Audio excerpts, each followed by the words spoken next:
It's Morphin Time again! In April of this year I reviewed Mighty Morphin Power Rangers the movie for the Genesis/Mega Drive. The video was well received, but what surprised me the most about it was the request for me to review more Power Ranger video games. The sheer amount of Power Ranger video games is staggering, and apart from the one I previously reviewed, there was one other Power Ranger video game that piqued my interest, and if given a chance I knew what the next Power Ranger review would be. And thanks to a very generous donation by YouTube user Blow the Cartridge, I can now tell you all about this interesting game, Mighty Morphin Power Rangers for the Super Nintendo.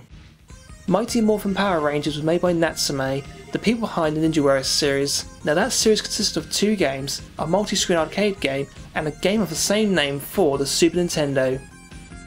Why did they call it by the same name in the US? Who knows, but my guess is the arcade game was so obscure that calling its sequel Ninja Warriors 2 would only confuse people who had never played the arcade game, so it made sense.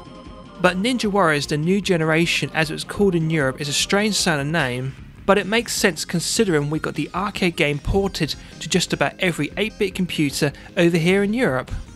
Yes, I know, incredible, but true. As interesting as that series is, I'm not here to talk about it, nope. I'm here to talk about Ninja Warriors' little brother.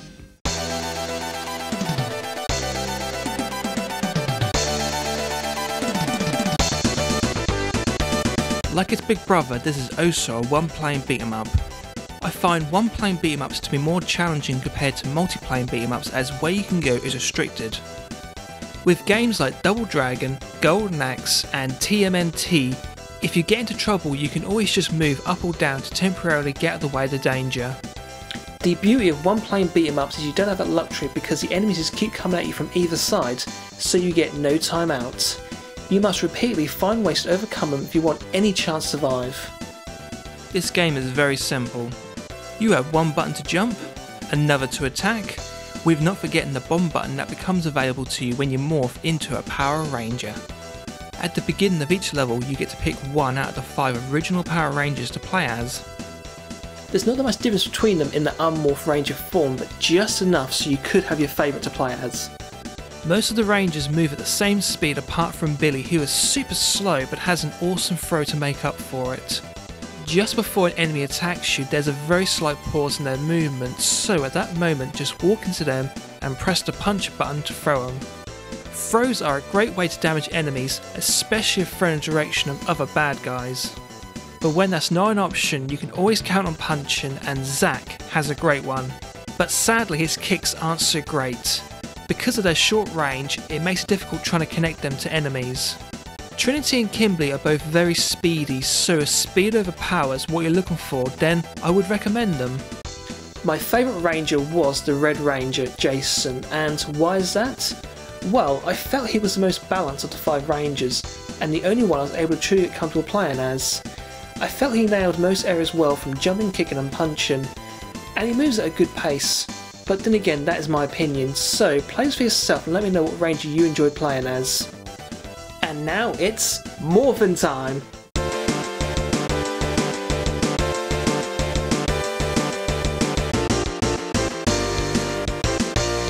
When morphed, these Rangers look and play virtually the same. Heck, even Kimberly's skirt is missing, and more importantly, why do the Power Rangers look super buff? They don't look that way in the TV show. Your weapon is whatever your chosen Ranger's weapon is, and as cool as they are, there is not much difference between them apart from maybe the range of the attack. After so many attacks standing or crouching, you perform a combo attack, or to be more precise, it's the end attack in a chain of attacks. The cool thing about the special attack is if you press up and attack at the same time, you can at will force this end attack. Each of the Power Rangers has a special attack that's very powerful and useful, but there is one exception, and that is the Pink Ranger. She has a bow that can shoot arrows from it, but the damage they do makes it a joke to use. Here's an example. Just look at the amount of hits it took to kill this enemy.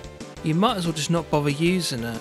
I guess if you were attacking an enemy to the far left and a guy was about to creep up behind you, you could fire an arrow to the far right to subdue him for a split second, but that was the only useful use I could find for the bow. What's strange is her normal attack involves you hitting the enemies with the bow. So apart from the Pink Ranger, these special moves come in handy when trying to strategize. One of the things I love about playing these types of games is strategizing and coming up with strategies to defeat enemies quicker and to make easy work of the end bosses, and something that aids in doing that is the backflip. Just double tap jump and you backflip. This move is a godsend, and if used right can help you avoid enemy attacks and give you the jump on an enemy, like literally. Sadly, you really can't do any sort of strategizing in your Unmorph Ranger form, but it didn't ruin the game experience for me. And about the bomb, as soon as you morph you get one, but I don't recall the Rangers in the TV show having one. I imagine this is a gameplay feature carried over from the Ninja Warriors, but unlike that game, this bomb doesn't recharge, so use it wisely. It's best to use it towards the end of a boss fight. Using it just before you die could mean whether you pass that level or not. If you die, not a problem, as you have 2 lives and you respawn at the last checkpoint. If your 2 lives are not enough, you have infinite continues to keep restarting the levels with. And when you've successfully completed a level, you're given a very simple 4-number password, so at a later time you can resume your progress at the next level.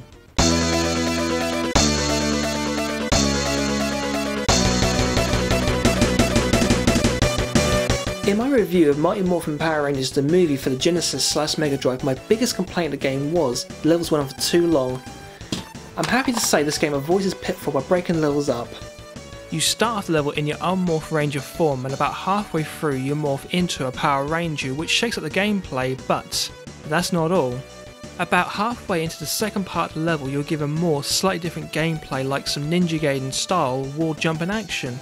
I love these sections, and it was a shame there wasn't more of them.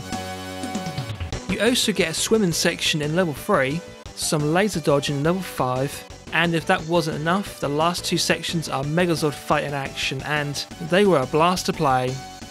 All these different aspects of the gameplay give this game some much needed variety, which prevents you from ever possibly getting bored. Mighty Morphin Power Rangers is a solid little action game that may be short and easy, but it's a fun ride while it lasts. The graphics are nice and colourful, and that soundtrack, ooh man! It gives Mighty Morphin Power Rangers the movie on the Genesis/Mega Drive a run for its money. Just remember, set the sound to stereo and crank up the volume for an awesome soundtrack.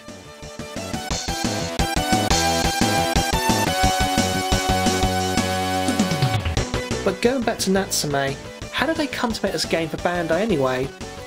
Well,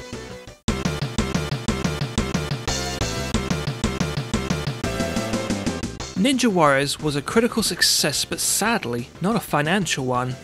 I couldn't find any sales numbers to back this up, but since there wasn't a third game in that series, I would say at best it sold okay, but not well enough to warrant a sequel. Well, anyway, with the success of Power Rangers around the world, you would expect video games based on this iconic live-action kids show. Bandai, who had the rights to produce merchandise, toys, and video games based on this TV series, wanted a Power Rangers video game for the SNES, and who better to make it for them than Natsume, who had just come off of making Ninja Warriors. It made sense, as Ninja Warriors was in my opinion one of the best games on the Super Nintendo, but I was surprised to not see Natsume's name on the front cover or even on the title screen, but at least the team that made this was credited in the end credits. It's safe to say this game was a financial success, as anything with the Power Rangers logo on was a license to print money, but was it a critical success? Not exactly. It did receive a lush 6-page spread in Nintendo Power with a fairly positive review. The only complaint they had was the game started off slowly, so give it some time. EGM's 4 reviewers gave an overall strange review that could be summed up as, the game looks okay, sounds great, however this is far too easy for experienced players, but the kids will love it. The most noteworthy quote of EGM's review was, "This game will probably be a mega hit, but don't let the sales numbers fool you, you will probably be disappointed." Whoa. What can you say after hearing a quote like that? EGM's 4 reviewers rewarded this game 2 7s and 2 6s, with the score being an overall 6.5, a respectable slightly above average score. It seems most reviewers back then had developed a similar consensus about this game, and out of all the reviews I've read, this game seems to score around 65 to 70 out of 100 and an average of 6 out of 10. So even in its day, this game wasn't appreciated. but I think time's been kind to this game, and even though it's overpriced listed on eBay, it's still a great game. If you see it in the wild, I'm sure you can pick it up much cheaper than that. At worst, you might think this is just a generic beat 'em up, but I think it's much more than that. This is so much more than just a cash-in licensed game, and if you look past the license, you will see there is a solid game here. It might be on the easy side, but in these busy times we live in, it is cool to have short, easy games, so I give this game the thumb of approval. I want to thank you all for watching, and I'll see you all soon at the Angel Grove Juice Bar.